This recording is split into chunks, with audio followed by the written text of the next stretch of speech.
का स्वास्थ्य तथा जनसङ्ख्या मन्त्रालयको कोभिड-19 सम्बन्धी नियमित प्रेस ब्रिफिङमा स्वागत छ। म प्राध्यापक डाक्टर जागेश्वर गौतम। हामी हरेक दिन जस्तै आज पनि नेपालमा कोभिड-19 को राष्ट्रिय अद्यावधिक विवरण नेशनल अपडेटका साथ उपस्थित भएका छौं। आज हामीले प्रादेशिक अस्पताल बुटवलका प्रमुख medical superintendent doctor Rajendra Prasad खनाललाई निम्ति आएका छौं। हामीलाई सांकेतिक भाषामा सागर सुवेदीले साथ दिइरहनु भएको छ। आज देशभरि जम्मा सक्रिय संक्रमितहरूको संख्या 5203 र प्रदेश अनुसार सक्रिय संक्रमितहरूको संख्या यस प्रकार रहेको छ। प्रदेश 1 मा 226, प्रदेश 2 मा 1982, बागमती प्रदेशमा 483, गण्डकी प्रदेशमा 288 र प्रदेश 5 मा 401 जना, कर्णाली प्रदेशमा 302 र सुदूरपश्चिम प्रदेशमा 1521 जना हुनुहुन्छ। र हाम्रो रियल टाइम पीसीआर नमुना संकलनको विवरण लकडाउनको अन्त्य हुँदै गर्दाको 8 दिन र लकडाउन खुलेपछिको 8 दिनको हामीले कम्पेयर गरेका छौं। र 30 गतेदेखि श्रावण 6 गतेसम्म 8 दिनमा जम्मा पोजिटिभ हुनेको संख्या 34457 र यसमा पोजिटिभ हुनेको संख्या 1049 छ। त्यो भनेको 3.0% हो। र लकडाउन खुकुलो भइसकेपछि भनेको श्रावण 7 गतेदेखि 14 गतेसम्म जम्मा 34109 टेस्ट गरेकोमा जम्मा पोजिटिभको संख्या 1279 छ र त्यो 3.7% हो। र आज विश्व नै कोरोना संक्रमणको महामारीमा छ र नेपाल पनि यसबाट अछुतो रहन सकेको छैन। आजसम्मको तथ्याङ्क हेर्दा विश्वमा 1,69,17,714 जना व्यक्तिहरू कोभिड-19 बाट संक्रमित हुनुभएको छ भने 6,63,942 जना व्यक्तिको निधन भइसकेको छ। निको हुनेको संख्या 1,04,42,383 रहेको छ। नेपालमा कोभिड-19 पीसीआर टेस्ट प्रति 10 लाख जनसङ्ख्यामा 12,284 र प्रति 10 लाख जनसङ्ख्यामा मृत्युको दर 1.6 छ। कोभिड-19 संक्रमण मुक्त हुने दर 72.7% छ। आजको पीसीआर 6037 गरी जम्मा 3,58,344 परीक्षण भएको छ। क्वारेन्टिनमा रहनुभएका व्यक्तिहरूको संख्या 14,471 रहेको छ। कोभिड-19 बाट संक्रमण मुक्त भई गत 24 घण्टामा डिस्चार्ज हुनेहरूमा जम्मा 146 हुनुहुन्छ। आजसम्म डिस्चार्ज हुनुहुने जम्मा 14,021 हुनुहुन्छ।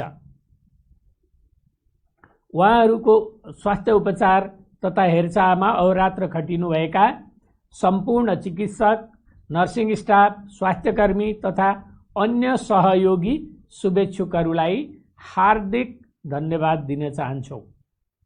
हामीलाई 2वटा कल सेन्टरबाट 624 वटा कल प्राप्त भएको छ। हाम्रो स्वास्थ्य एप्लिकेसन डाउनलोड भएका मोबाइलको संख्या 1,62,331 र सक्रिय प्रयोगकर्ता 82,145। जम्मा इन्ट्री गरिएको संख्या 68,846 छ। र आज कोही पनि रेड जोनमा पर्नु भएको छैन। र हाम्रो वेबसाइट र भाइबर हेर्नेको संख्या पनि उल्लेखनीय छ। र म अब प्रयोगशाला अनुसार रियल टाइम पीसीआर पोजिटिभ केसहरूको विवरण प्रस्तुत गर्न गइरहेको छु। बीपी कोइराला स्वास्थ्य विज्ञान प्रतिष्ठान धरान प्रयोगशालामा मोरङका 3 जना र सुनसरीका 1 जना, कोशी अस्पताल विराटनगर प्रयोगशालामा मोरङका 3 जना, प्रादेशिक जनस्वास्थ्य प्रयोगशाला विराटनगरमा मोरङका 2 जना, प्रादेशिक जनस्वास्थ्य प्रयोगशाला जनकपुरमा सप्तरीका 1 जना, सर्लाहीका 1 जना, धनुषाका 12 जना र महोत्तरीका 13 जना हुनुहुन्छ। नारायणी अस्पताल वीरगञ्ज प्रयोगशालामा पर्साका 34 जना र राष्ट्रिय जनस्वास्थ्य प्रयोगशाला टेकुमा भक्तपुरका 1 जना, धादिङका 7 जना, कपिलवस्तुका 2 जना र काठमाडौँका 2 जना हुनुहुन्छ। शुक्रराय ट्रपिकल तथा सरुवा रोग अस्पताल प्रयोगशालामा काठमाडौँका 7 जना, कीटजन्य रोग अनुसन्धान तथा तालिम केन्द्र प्रयोगशाला हेटौडामा नवलपरासी पूर्वका 2 जना र रौतहटका 1 जना हुनुहुन्छ। वीर अस्पताल प्रयोगशाला काठमाडौँमा काठमाडौँका 2 जना, त्रिभुवन विश्वविद्यालय शिक्षण अस्पताल प्रयोगशालामा काठमाडौँका 1 जना, नेपाल प्रहरी अस्पताल प्रयोगशाला काठमाडौँमा सप्तरीका 1 जना, स्टार अस्पताल प्रयोगशाला सानेपामा काठमाडौँका 2 जना र महोत्तरीका 1 जना, प्रादेशिक क्षयरोग केन्द्र प्रयोगशाला पोखरामा बागलुङका 7 जना, स्याङ्जाका 26 जना, म्याग्दीका 2 जना र तनहुँका 1 जना हुनुहुन्छ। सुर्खेत प्रादेशिक अस्पताल प्रयोगशालामा सुर्खेतका 1 जना, डडेलधुरा अस्पताल प्रयोगशाला डडेलधुरामा बैतडीका 2 जना र डोटीका 15 जना हुनुहुन्छ। यसैगरी सेती प्रादेशिक अस्पताल प्रयोगशाला धनगढीमा डोटीका 37 जना, कैलालीका 8 जना र कञ्चनपुरका 8 जना हुनुहुन्छ र आजको जम्मा संक्रमित हुनेहरूको संख्या 210 छ र हाल सक्रिय संक्रमितको संख्या 5360 छ। र अब म प्रादेशिक विवरण दिन चाहन्छु। क्वारेन्टिनमा रहनुभएका व्यक्तिहरूको संख्या यस प्रकार छ। प्रदेश 1 मा 1842, 2 मा 1849, बागमती प्रदेशमा 1035, गण्डकी प्रदेशमा 3382, प्रदेश 5 मा 1824, कर्णालीमा 643 र सुदूरपश्चिम प्रदेशमा 3896 र डिस्चार्ज हुनुहुनेहरूको संख्या पनि यस प्रकार छ। प्रदेश 1 मा 789, 2 मा चाहिँ 3018, बागमती प्रदेशमा 518, गण्डकी प्रदेशमा 1227, प्रदेश 5 मा 3910, कर्णाली प्रदेशमा 1686 र सुदूरपश्चिम प्रदेशमा 2873 गरी जम्मा 14021 जना संक्रमण मुक्त भई डिस्चार्ज हुनुभएको छ। 500 भन्दा बढी सक्रिय संक्रमितहरू उपचारार्थ रहनुभएका जिल्लाहरू 2टा छन्, रौतहट र कैलाली, र संक्रमितहरू शून्य भएको जिल्ला 5 वटा छन्। ती जिल्लाहरू हुन् भोजपुर, सङ्खुवासभा, रसुवा, मनाङ र मुस्ताङ। आज हामीसँग प्रादेशिक अस्पताल बुटोलका प्रमुख medical superintendent doctor Rajendra Prasad Khanal हुनुहुन्छ र यो त्यही अस्पताल हो जहाँ पहिलोचोटि कोभिड-19 संक्रमण भई आइसियुमा चाहिँ उपचार सुरु गरिएको थियो नेपालमा। उहाँले आफ्ना अनुभवहरू केही राख्न चाहनुहुन्छ। डाक्टर राजेन्द्र प्रसाद खनाल। धन्यवाद। लुम्बिनी प्रादेशिक अस्पताल बुटोलले कोभिडको उपचार व्यवस्थापन गरेको सन्दर्भमा केही आफ्ना अनुभवहरू मैले यहाँहरू समक्ष राख्न चाहन्छु। संसार कोरोनाले सन्त्रस्त छ। अहिले कोरोनाले सन्त्रस्त भएको संसारमा 3 खालका मान्छेहरू देखिएको छ। एउटा कोरोना संक्रमित, एउटा सम्भावना भएका कोरोना संक्रमणको, र अर्को प्रतिरक्षात्मक क्षमता विकास भइसकेका अथवा थाहा नभइकन कोरोना संक्रमण हुन सक्छ भन्ने किसिमको। यस सन्दर्भमा हाम्रो अस्पताल लुम्बिनी प्रादेशिक अस्पताल उपत्यकादेखि अलिक परै रहेको नेपालको मध्य क्षेत्रमा रहेको अस्पताल हो। प्रादेशिक अस्पतालमा हामीले कोरोना संक्रमितहरूको उपचारको व्यवस्थापनको लागि अलिक फरक ढङ्गले व्यवस्थापन गरेका छौँ।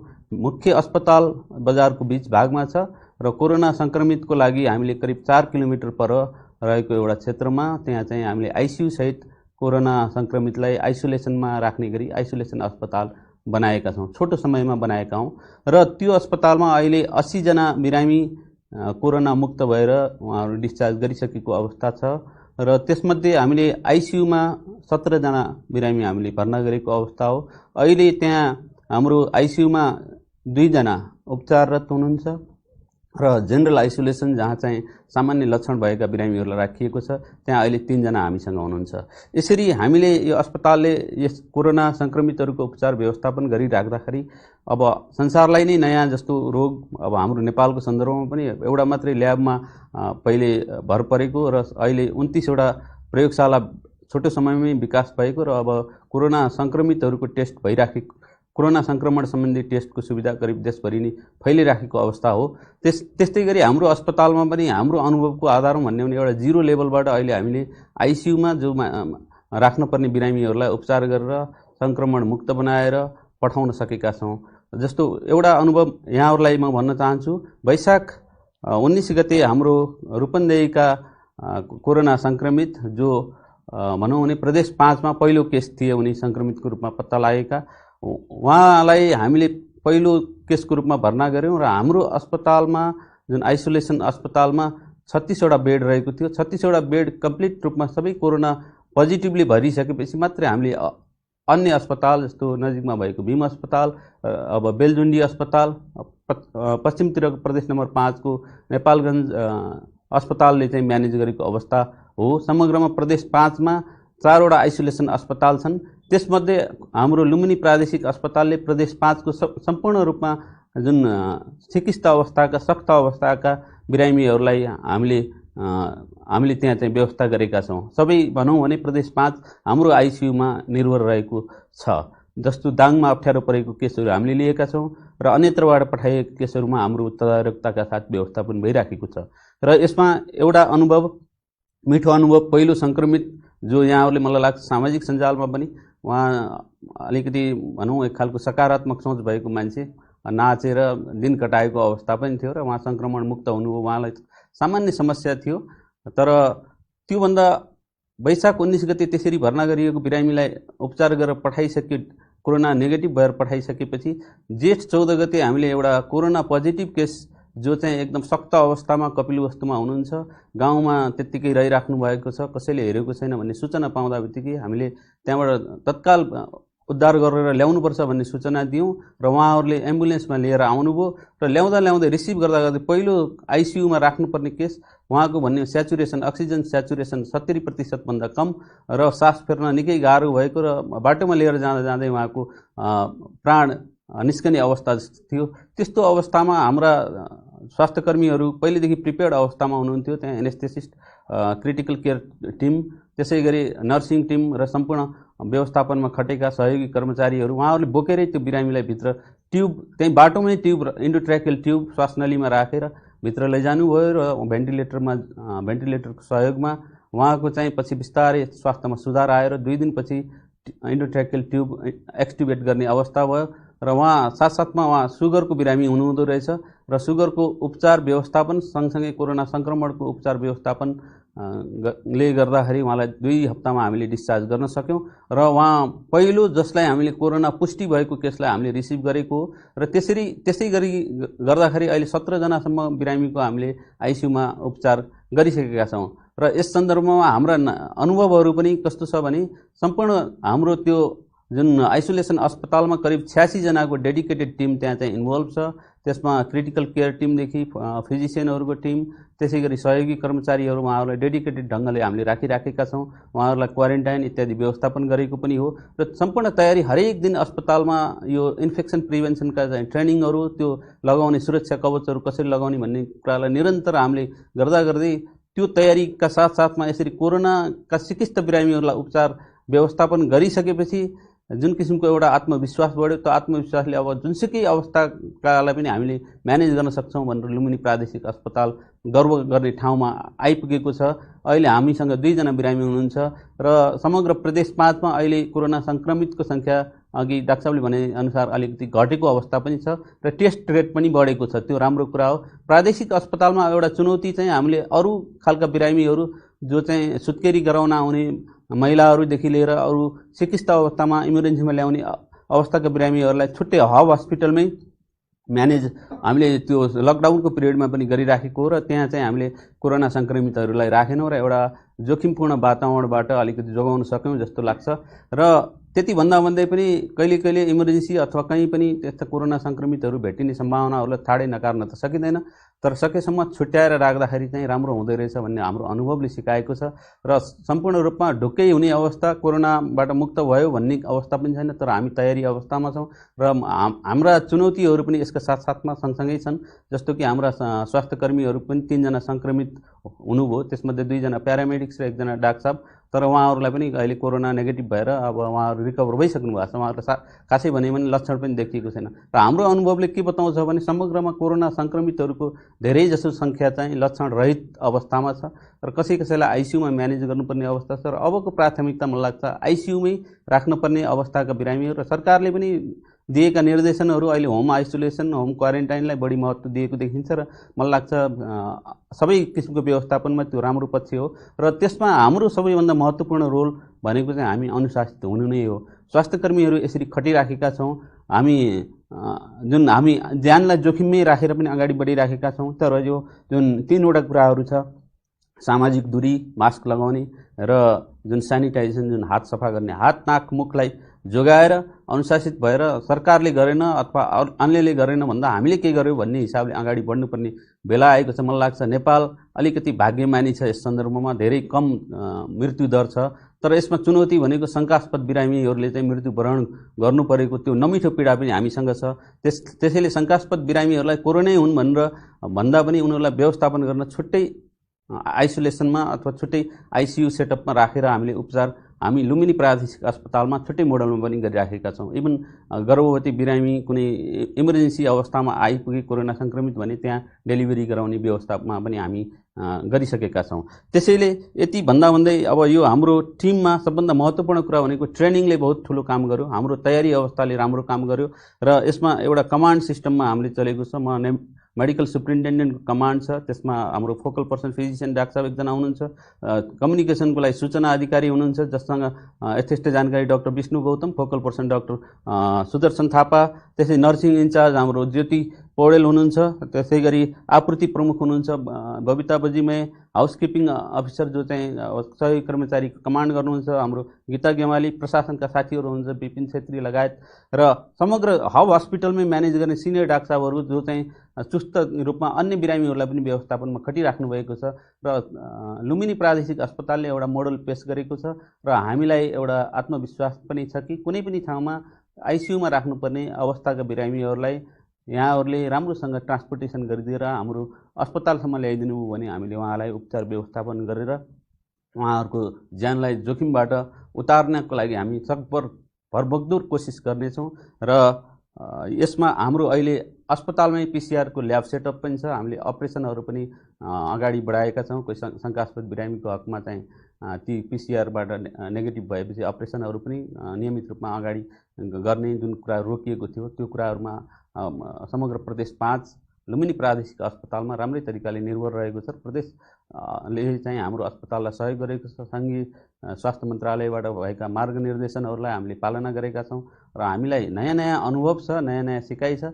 तर मलाई के लाग्छ भने मेरो पर्सनल बुझाइ चाहिँ कोरोनाबाट अझै हामी ढुक्क तरिकाले बस्न सक्ने अवस्था छैन, किनभने यो तलमाथि भइराख्नै छ।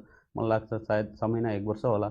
अब त्यस अवधिमा हामी तयारी अवस्थामा छौँ। त्यसैले यो अनुभव यहाँहरूको माझमा मैले राख्न पाएकोमा मलाई खुसी लागेको छ र धन्यवाद स्वास्थ्य मन्त्रालय। धन्यवाद डाक्टर राजेन्द्र प्रसाद खनालज्यू, तपाईँले आफ्नो अनुभव हामीलाई सेयर गर्नुभयो र आज यही प्रसङ्गमा म देशभरि कार्यरत सम्पूर्ण चिकित्सकहरू, नर्सहरू, प्यारामेडिक्सहरू र अन्य चाहिँ कर्मचारीहरू जसले रातको निद्रा नभनिकन, भोक नभनिकन हैन बडो डिफिकल्टीका साथ, अप्ठ्यारोका साथ एउटा मानव जीवनको रक्षाको लागि काम गर्नुभएको छ, उहाँहरू सबैलाई प्रशंसा गर्न चाहन्छु र म स्वास्थ्य मन्त्रालयको प्रवक्ताको हिसाबले उहाँहरूलाई म स्यालुट गर्न चाहन्छु।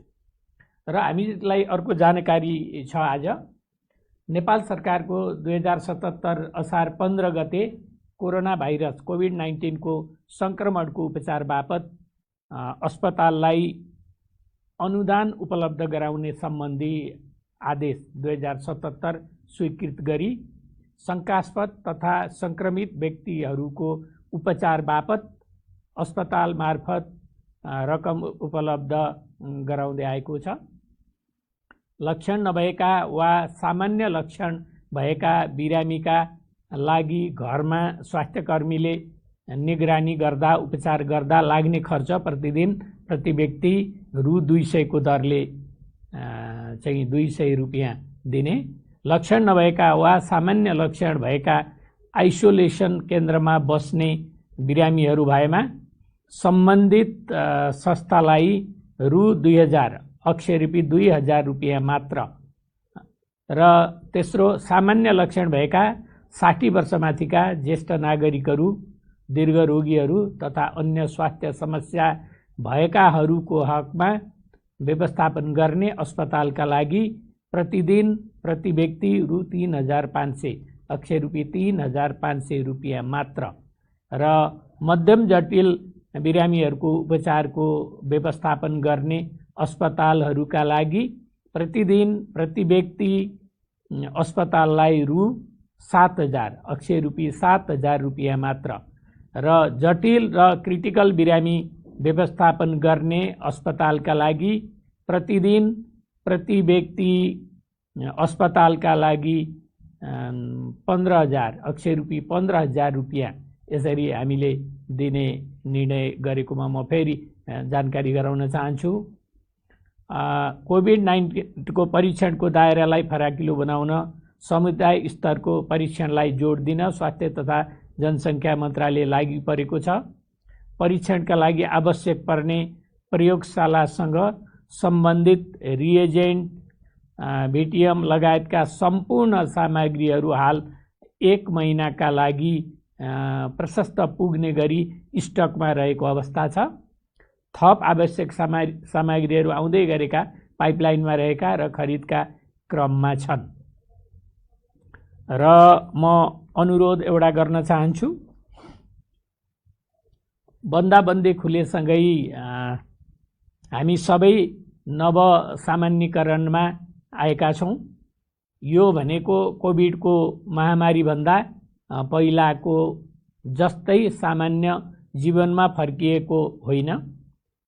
कोरोना भाइरसको संक्रमण जोखिमकै बीचमा हामीले आफ्नो कामहरू गर्नुपर्ने बाध्यता छ। नव सामान्यकरण हो र यो अवस्था सामान्य भइ नसकेको हामी सबैले घर, कार्यालय, व्यापार व्यवसाय गर्ने ठाउँ, पसल, धार्मिक स्थल आदिमा अपनाउन पर्ने जनस्वास्थ्य सुरक्षाका उपायहरू अवलम्बन गर्नुपर्ने अवस्था हो। बालबालिका, युवा युवती तथा वृद्ध वृद्धा सबैलाई समस्या पार्न सक्ने यो कोरोना भाइरसको हालसम्म कुनै औषधि वा खोप उपलब्ध भइसकेको अवस्था छैन, पत्ता लागेको छैन। त्यसैले पनि हामीलाई सामान्य अवस्थामा फर्किन समय लाग्नेछ। रोगको उपचार गर्नुभन्दा रोग नै लाग्न नदिनु भन्ने भनाइलाई पूर्णता दिन हामी सबैले स्वास्थ्य सुरक्षाका उपायहरू अपनाई थप सतर्क हुन जरुरी छ। कोरोना संक्रमणलाई फैलिन नदिन हामी सबैको जिम्मेवारी र कर्तव्य पनि हो। कोरोना भाइरसबाट आफू र परिवारको सुरक्षाका निम्ति बेला बेलामा साबुन पानीले कम्तीमा 20 सेकेन्ड हात धुने वा सेनिटाइजर प्रयोग गर्ने, जुन अल्कोहल बेस्ड सेनिटाइजर हो। घरबाट बाहिर जाँदा नाक, मुख र राम्ररी छोपिने गरी मास्क नलगाउने र पसल, सानोतिनो भेटघाट वा कार्यालयमा अर्को व्यक्तिसँग कम्तीमा 2 मिटर दूरी कायम गर्ने जस्ता सजिला स्वास्थ्य सुरक्षाका उपायहरू म र मेरो परिवारका लागि हो भन्ने हामी सबैले बुझ्न र व्यवहारमा लागू गर्न जरुरी छ।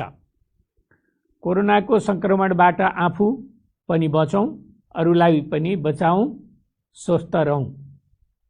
र सम्पूर्ण सर्वसाधारण दाजुभाइ दिदीबहिनीहरूलाई मेरो अर्को पनि अनुरोध छ। नेपाल सरकारले कोरोनाको परीक्षण र उपचार निशुल्क गरेको छ र यो उपचार चाहिँ पाइरहनु भएको छ र सरकारले आफ्नो जिम्मेवारी पुरा गरेको छ। तर तपाईले आफ्नो जिम्मेवारी पुरा गर्नुभयो कि भएन? तपाईले मास्क लगाउनु भयो कि भएन? तपाईले हात धुनु भयो कि भएन? तपाईले सोशल डिस्टेन्सिङ कायम गर्नुभयो कि भएन? तपाई अनावश्यक रूपमा पनि भिडभाडमा जानुभयो कि? यो कुरा पनि आत्मसमीक्षा गर्न सबैमा अनुरोध गर्दै आजको यो कोरोना अपडेट यहीँनेर अन्त्य भएको जानकारी गराउँछु। धन्यवाद, नमस्कार।